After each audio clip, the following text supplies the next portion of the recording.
Well, it happened once again. My dad and I made our yearly trek to the Bear & Son Cutlery Factory in Alabama, in the less famous of the two Jacksonvilles. Yes, there's two Jacksonvilles to get everybody all good and confused. There's one in Alabama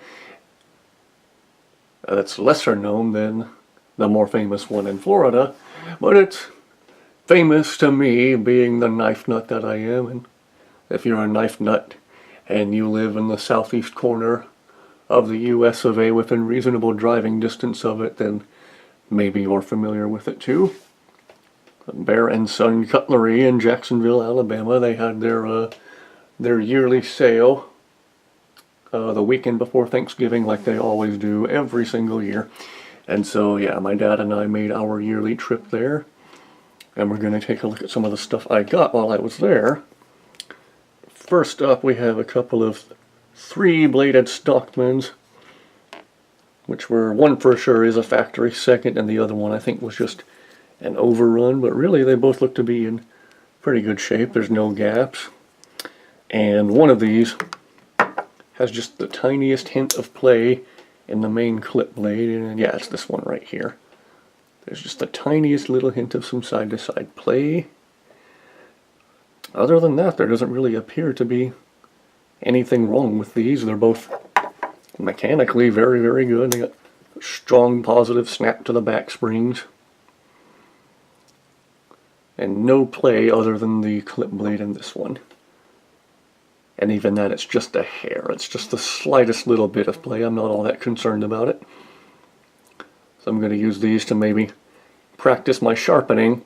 While I was there, I also got one of their Gatco sharpening kits. And for those of you who don't know, Bear & Son Cutlery now owns the Gatco Sharpeners Company. And I don't have the sharpening kit on the table to show you, but I got that at a good discount price, as well as all the knives I'm about to show you. I think these Stockmans were about $11 a piece, and then the Gatco sharpening kit is normally about $30. I think I only paid about $20 for it. And next up we have this little bare edge liner lock, and I believe that's a new line from Bear & Son that they launched either earlier this year or late last year, where you have a USA made blade but with an imported handle. This one is very nicely textured aluminum. You have a deep carry, well, somewhat deep. There would still be about 3/8 of an inch of the knife sticking out of your pocket, but it still carries fairly deep, and that is swappable to both sides. And you have a nice strong positive detent in the liner lock on this. Yeah, you can hear it. And so you have either a nice positive flipping action, or of course you can use the thumb studs to open it slowly if you don't want to scare the sheeple. Let's see if I can do this on camera. You can flick it open pretty fast with the thumb studs. No play at all in the lockup. Locks up very, very solidly, and yet when you unlock it, it free drops closed because the pivot is on bearings. And this, I don't believe, was a factory second. This one, I think, was another overrun. They had a bunch of these. They had like 2 or 3 boxes with rows and rows of these things, and they just had a bunch of them they need to get rid of to free up some space, I guess. And this one, I believe, I also only paid $11 or $12 for, about the same price as the Stockmans here.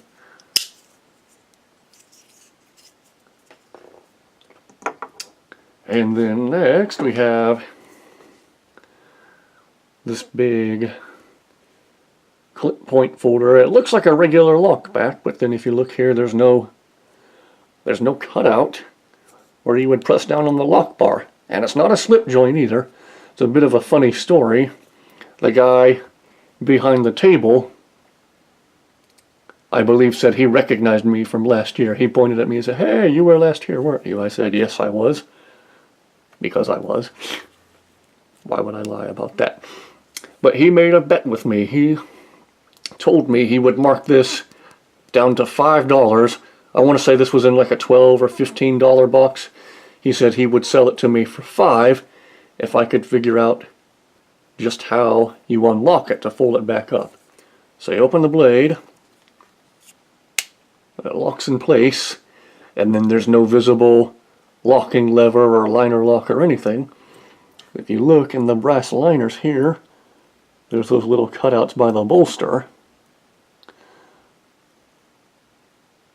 And I noticed those almost immediately while I was turning the knife over in my hands, and I realized maybe I'll do this on camera where you can see it. That would be good. You press up on the bolster right here, and then it unlocks. So that works very much like a normal lockback. You have your lock bar, whoops, I'm trying to do this on camera where you can see it. You have your lock bar here, and your little notch in the tang of the blade here. And it snaps into place very much like a normal lockback, but then the locking mechanism is kind of hidden, I guess. So yeah, I won the bet. He marked it down to $5. And that's no small folder either. That's about the same size as a buck 110. It's about a 3 3/4 inch blade, almost a full 4-inch blade. And so for $5, I think that's a steal. So I won the bet. Yay! And next up, let's bring out the big guns. Or the big blade, I guess. I don't even know if I can get this whole thing on camera. This is a Bear & Son Gold Rush Bowie, which is normally a $99, $100 knife. And they had a bunch of these in a box for $50 or $55, something like that. And then the sheath was about $5 extra. So out the door, this cost me about $55 or $60, somewhere around there.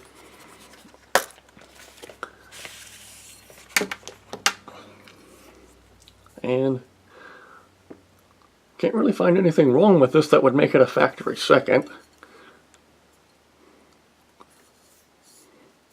Other than this was sitting loose in the box with a bunch of other knives, so toward the tip, the cutting edge is dulled up pretty good. I'm going to have to sharpen this up and clean it up. Other than that, there doesn't appear to be anything at all wrong with it. It's just a nice, substantial, big slab of steel. A nice brass S-guard.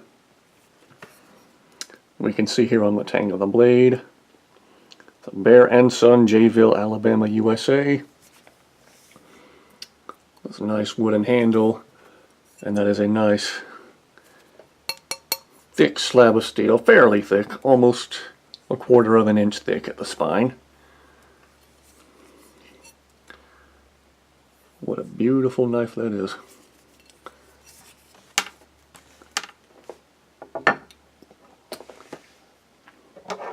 And then we have the Bear Ops automatic stiletto. It's a Bear & Son's tactical line of folding knives and fixed blades. So I was very tactical when I made the decision to buy this. You have your sliding safety by the deployment button here. Blink and you'll miss it. Oh yeah. And we see here the Bear Ops logo on the flat of the blade, if I can get that to focus. There we go. Bear Ops USA. And then this is marked XX as a factory second, but I can't really find anything wrong with it. There's no significant gaps in the liners or the handle scales. It has that little bit of play in the blade that most autos have anyway, so I myself don't really consider that a defect. Even lots of really high, super high-end automatic knives will have a little hint of play.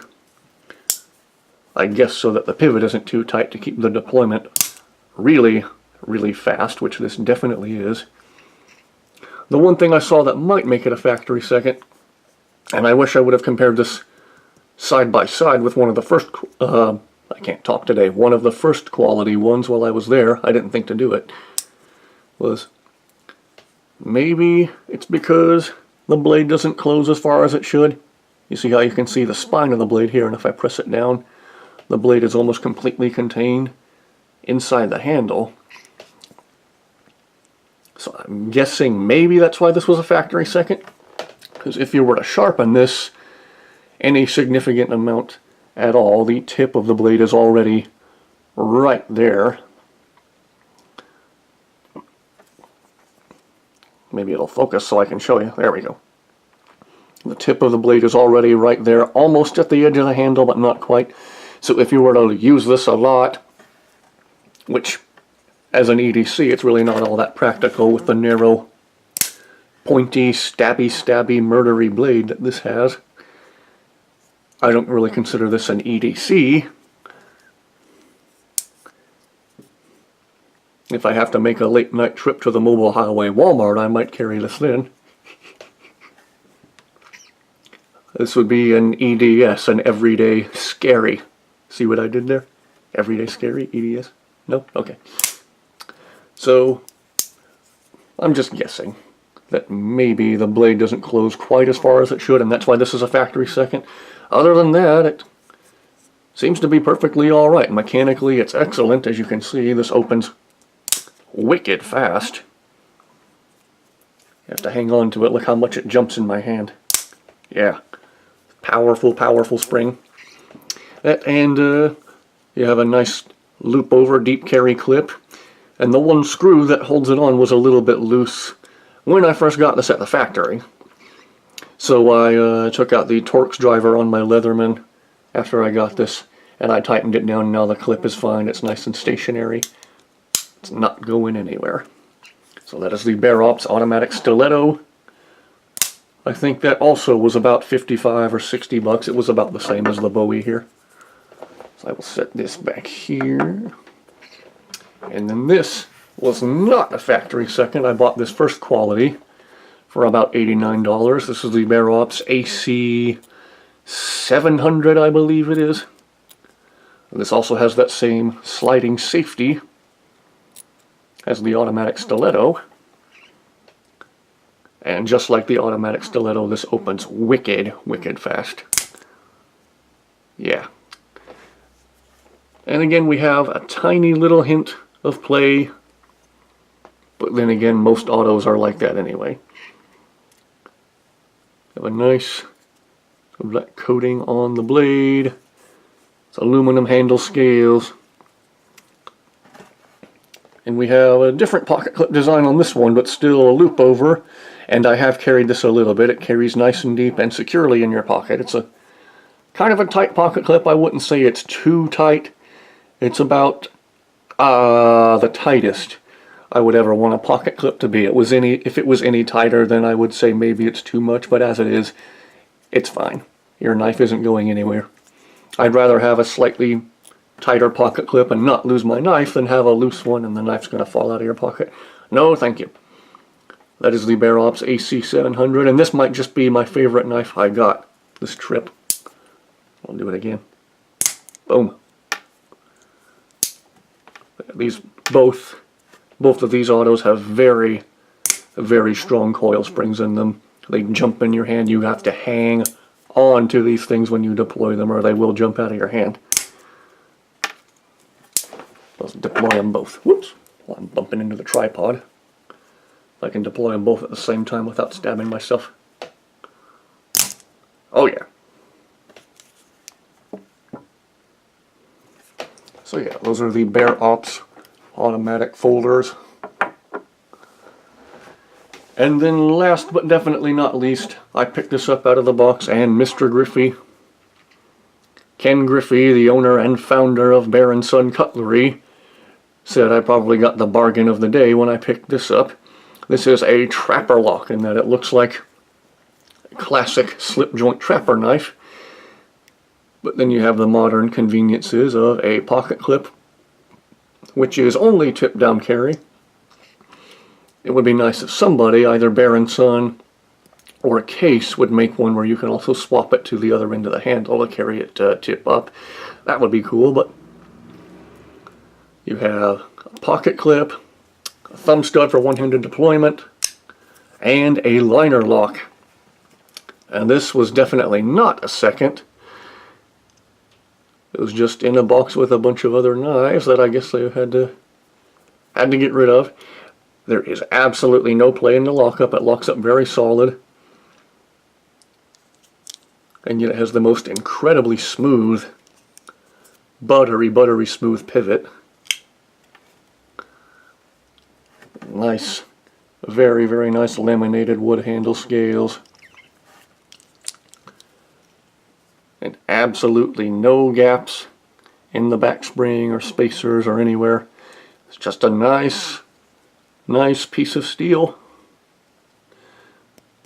And this one I think I only paid $24 or $25 for. And I know Mr. Griffey could say that to just anybody. Oh, you got the bargain of the day there, but in this case I think he really meant it. There wasn't another one like this in the box or anywhere in sight. He said he had just put it in that box before I got there. Maybe he was just saying it to be funny, or maybe he really meant it. Definitely a bargain. And I know I said it the last time I made a video about this, but if you are within reasonable driving distance of the Talladega area and Jacksonville, Alabama, then I say definitely consider making the trip there. It happens every year the weekend before Thanksgiving. And maybe I should put the company address in the description for future reference, but it's well worth it if you want a good buy on some quality American-made knives. It's a lot of fun. You can actually walk in the factory and see where the knives are made. And then buying directly from the factory, you will pay a lot less for any of these than you would from an online dealer. So I say definitely check it out. That is my loot from our 2017 trip to the Bear & Son Cutlery factory in Jacksonville, Alabama.